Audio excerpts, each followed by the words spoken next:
Ushbu loyiha Milliy bank hamkorligida Samarqand viloyati Urgut tumani Dehqonobod mahallasida 496-497 sonli konturlarda amalga oshirilmoqda.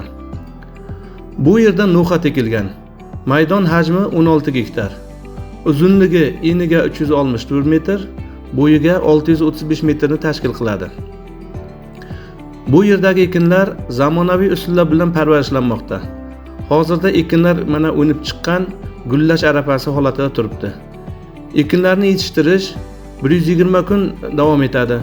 Yetishtirish jarayonida sug'oriladi, tabiiy va mineral o'g'itlar bilan oziqlantiriladi. Ushbu loyihada 16 ta dehqon xo'jaliklari biriktirilgan.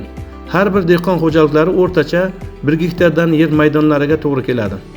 Loyihani amalga oshirishda lider tadbirkor Fayozxon biznes kelajak fermer xo'jaligi va Javohir dallar uyushmasi ICK ishlab chiqarish kooperativi biriktirilgan.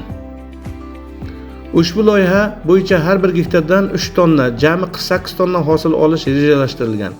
Mazkur ekin yig'ishtirilib olingandan so'ng ikkinchi ekinga ham yuqori daromadli ekin turini ekish orqali yer egalarining daromadlari yanada oshirib boriladi.